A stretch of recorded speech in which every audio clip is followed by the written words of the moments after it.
Hello friends, ഞാൻ അനി. അമ്മൂസ് പൊടിക്കൈയിലേക്ക് എല്ലാവർക്കും സ്വാഗതം. ഇന്ന് ഞാനൊരു വ്യത്യസ്തമായിട്ടുള്ളൊരു വീഡിയോയുമായിട്ടാണ് വന്നിരിക്കുന്നത്. അതായത് ഇപ്പോൾ എല്ലായിടത്തും കിട്ടുന്ന ഒരു പൂവാണല്ലോ ചെമ്പരത്തി പൂവ്. ഈ ചെമ്പരത്തി പൂവ് വെച്ച് എങ്ങനെയാണ് മാല കെട്ടുന്നതെന്ന് നമുക്കൊന്ന് കാണാം. ഈ വീഡിയോ നിങ്ങൾക്ക് ഇഷ്ടമായാൽ ലൈക്കും ഷെയറും സബ്സ്ക്രൈബും ആ ബെല്ലൈക്കോണും കൂടി ഒന്ന് ക്ലിക്ക് ചെയ്യാൻ മറക്കരുതേ. ഇതുവരെ എന്നെ സപ്പോർട്ട് ചെയ്ത എല്ലാ ഫ്രണ്ട്സിനും താങ്ക്സ്.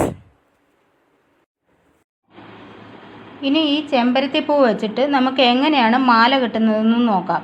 അതിനായി ഇതുപോലെ ചെമ്പരത്തി പൂവ് ഇതിൻ്റെ ഈ ബാക്ക് സൈഡിലെ ഈ ഗ്രീൻ കളറുള്ള ഈ ഭാഗം ഇതുപോലെ വരത്തക്ക രീതിയിൽ നമുക്ക് പൊട്ടിച്ചെടുക്കണം. അതുപോലെ എല്ലാ പൂവും ഞാൻ ഇതുപോലെ പൊട്ടിച്ചെടുത്തിട്ടുണ്ട്. അതിനു വേണ്ടിയിട്ട് ഇതുമാതിരി ഗ്രീൻ കളറിലുള്ള നൂലോ വള്ളിയോ സ്വെറ്റർ തയ്ക്കുന്ന ഊനോ ഏതായാലും എടുത്താൽ മതി. ഇതുപോലെ കനം കുറഞ്ഞതാണെങ്കിൽ നമുക്കിത് 3-4 ലെയറായിട്ട് കട്ടിയുള്ളതാക്കി എടുക്കണം. ഇതുപോലെ കട്ടിയായിട്ടുള്ള നൂല് ഞാൻ എടുത്തിട്ടുണ്ട്. ഇനി ഇതുപോലൊരു ബൈൻഡോ ബുക്കോ ഏതെങ്കിലും എടുക്കുക.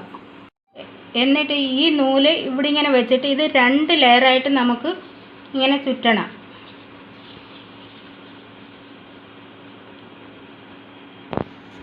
ഇത് രണ്ടും കൂടെ എന്നിട്ട് കൂട്ടിക്കെട്ടണം. എന്നിട്ട് ഇതുപോലെ എക്സസ് ആയിട്ടുള്ള ഭാഗങ്ങൾ നമുക്ക് മുറിച്ച് മാറ്റാം.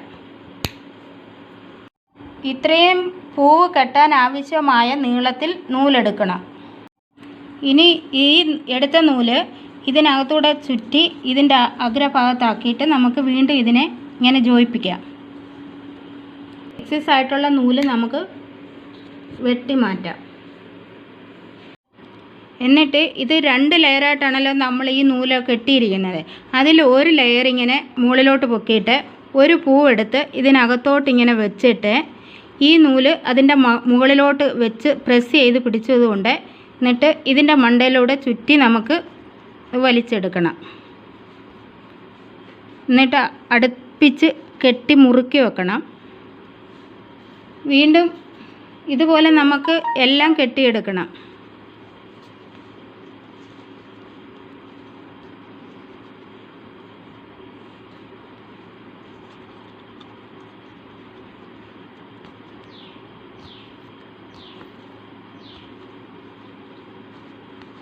ഇങ്ങനെ അടുപ്പിച്ച് വെക്കണം. ഈ സൈഡ് എല്ലാം നമ്മൾ കെട്ടുന്ന പൂവെല്ലാം ഈ സൈഡെല്ലാം ഒരുപോലെ ലെയറിലായിട്ട് വരത്തക്കോണം വേണം നമുക്ക് പൂവ് കെട്ടാൻ.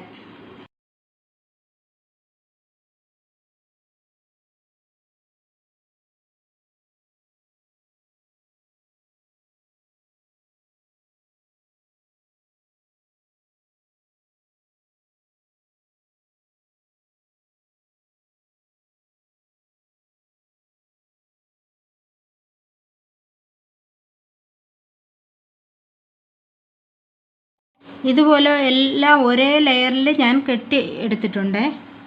ഇനി നമുക്കിത് കട്ട് ചെയ്തെടുക്കാം. ഇപ്പുറത്തെ സൈഡിലും കൂടെ ശകലം വന്നിട്ടുണ്ട്. ഇതിൻ്റെ ഇടയ്ക്ക് വെച്ചിട്ട് ഇനി നമുക്കിത് ഒന്നും കൂടെ ലോക്കിട്ട് കൊടുക്കണം.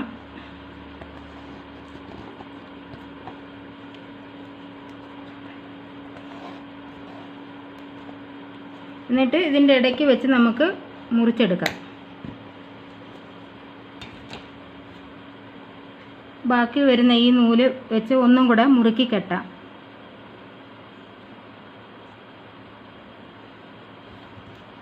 എക്സസ് ആയിട്ടുള്ള നൂല് നമുക്ക് കട്ട് ചെയ്ത് മാറ്റാം. ഇപ്പോൾ ഇങ്ങനെ വരും. നല്ല ഭംഗിയാണ് കാണാൻ. ഞാൻ എന്നും ഇതുപോലെ കെട്ടി ഭഗവാന് ചാർത്താറുണ്ട്. ഇത് നിങ്ങളെല്ലാവരും ഒന്ന് ട്രൈ ചെയ്ത് നോക്കണം. ഈ വീഡിയോ നിങ്ങൾക്ക് ഇഷ്ടമായാൽ പ്ലീസ് ലൈക്ക് ഷെയർ സബ്സ്ക്രൈബ് കൂട്ടത്തിൽ ആ ബെൽ ഐക്കോണും കൂടി ഒന്ന് ക്ലിക്ക് ചെയ്തേക്കണേ. Thank you.